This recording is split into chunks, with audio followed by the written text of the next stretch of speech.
you ever just sit late at night? Everybody's in bed.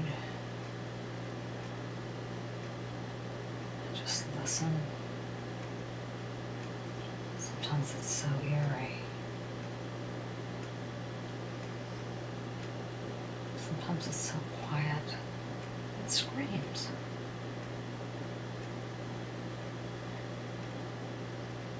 And you know you live in your house and you know how many people lives in it. But do you really know how many people lives in it?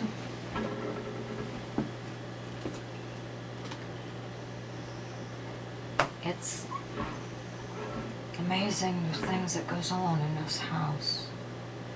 I don't know about yours, but some lots of things go on in here. You can be sitting for no reason at all and the lights will start flickering. Refrigerators will go on and off. The other day, the whole house reeked of pot. I'm not kidding you, it was horrible.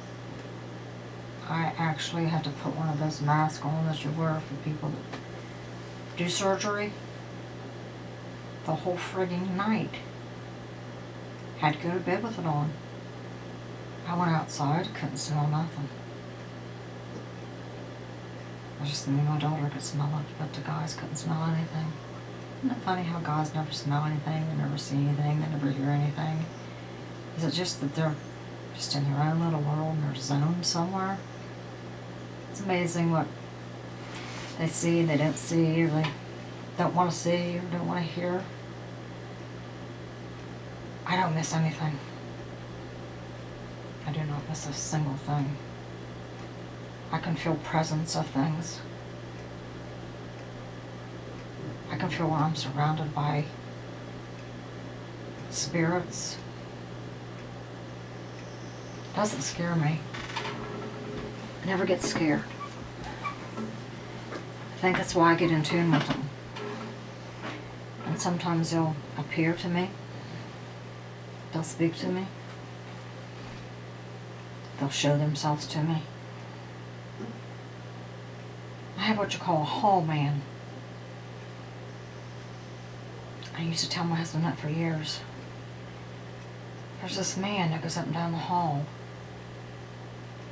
He'll put his hands on the inside of a doorway and he'll look in a room. He'll walk into the kitchen. You can hear pots and pans moving. And I mean, for so many years, he just said, "You're nuts, your imagination." But you know, in the last 6 years, he's not saying that anymore. Things will come up missing. Things will be moved that's been there for years, and you know where you put something, then all of a sudden you go to get it, and it's not there.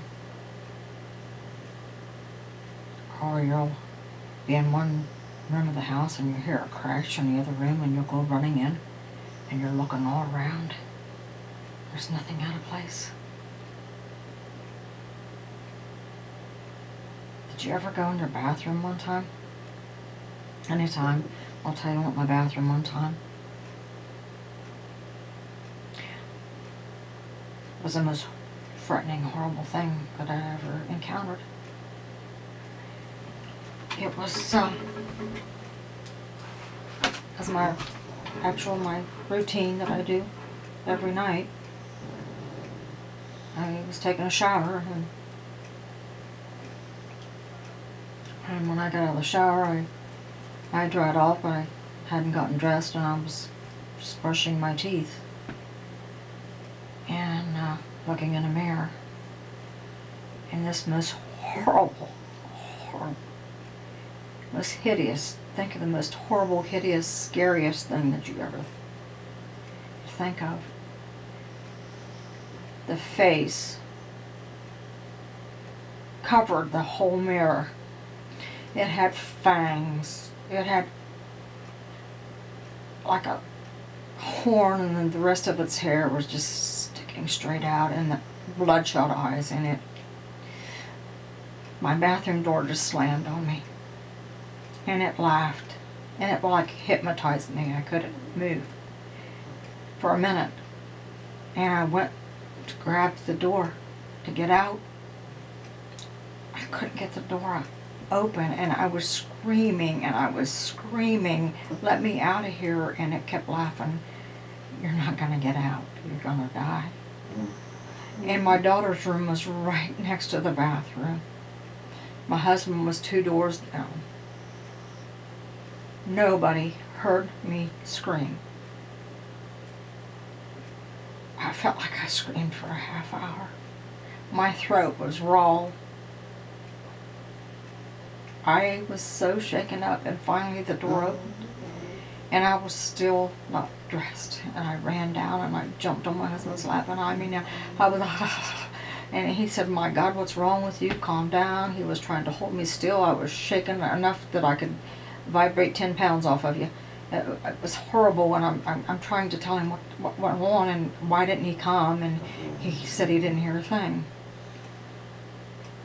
And it took me 6 months before I would go into that bathroom by myself. I don't care if I had to bathe, I had to pee, I had to do anything in that bathroom. Brush my teeth, comb my hair. He had to be with me. I would not go in that bathroom for 6 months. That was how frightening and horrifying that was. I could sit in my front room with all the lights out, because I'm a thinker, and I like dark. I even had friends over before, and we'd be sitting on a couch, all the lights out, and your couch would be facing the TV, but the TV was off. But yet, these little balls, different colored balls, would jump out of the TV, and they would jump all over the floor. And I mean, the kids would be, I'd have my nieces and nephews here, and they'd be yelling, oh my God, what's that? And I get fascinated with stuff like that. I don't get scared. I get fascinated with things like, the only thing I ever got scared was that thing in the bathroom. But you could sit on the couch, and you could look at the TV, and looking at the TV was like looking in a mirror, and you could see my hallway, and you could see shadows of people coming out of the furnace room. There would be tall ones, then there would be little short ones, and they would like go into each other, and then they would either get bigger or they'd disappear. And you knew they were going down the hall, but you didn't know where they were going after they got to the hall. And I would sit, or my friends and my family would sit for hours and watch this. And we'd be sitting there, maybe just talking low, like I'm talking. And all of a sudden, in the kitchen, people would be slamming the cupboard doors, the pans would be banging, and my God, I'd jump up and I'd turn the light on and come in, and everything was in place. Not a damn thing was moved. But somebody was having a field day. Another dimension. There's always dimensions in your home. You can be getting up and walking into a room, and you can collide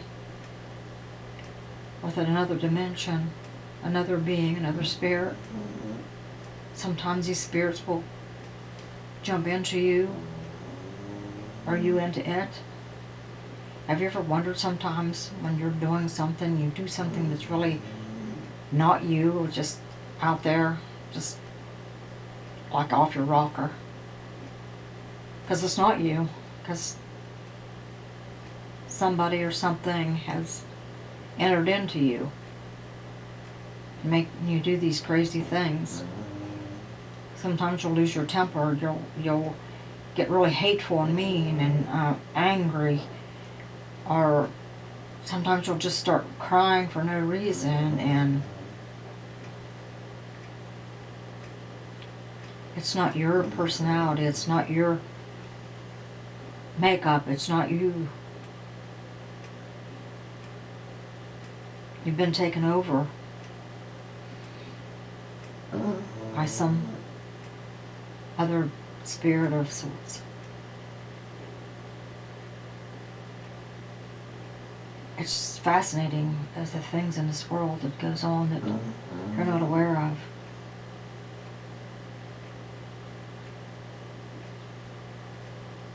I hear whispers, faint whispers. Like maybe somebody's in the same room and they're in their own little dimension. They don't see me and I don't see them, and they're doing their thing and I'm doing my thing, but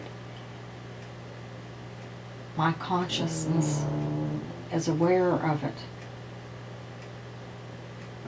And I'm so absorbed with it that it draws me.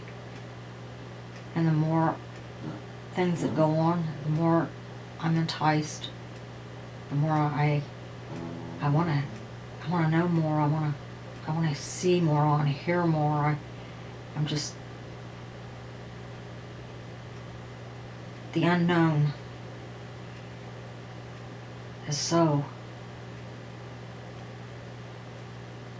much around you that you're living your daily life and you're going about your daily routines while at the same time other things are happening around you, beside you, in and out of you, and you're not aware of it because you're not in tune. It's something that you have to be in tune with.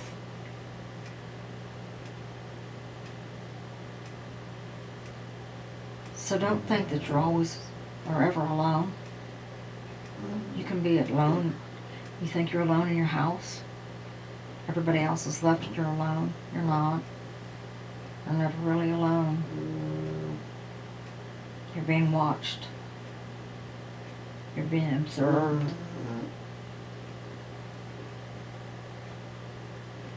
Take note. Sometimes just be still. Be aware of your surroundings. You can almost feel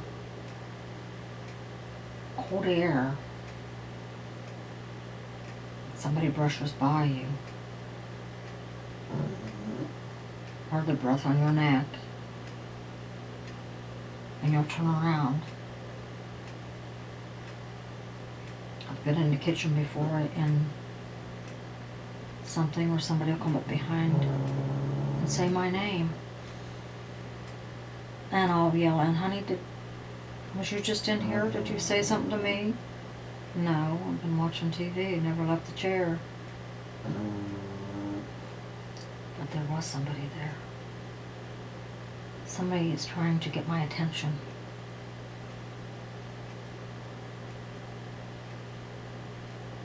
Something's opening up, getting closer. So yeah, I'm aware. Things are happening all the time. So don't be afraid to sit in the dark. Listen, watch. You'll be surprised what you might see or hear. Or even feel somebody tap you on the shoulder. And you jerk around and there's nobody there.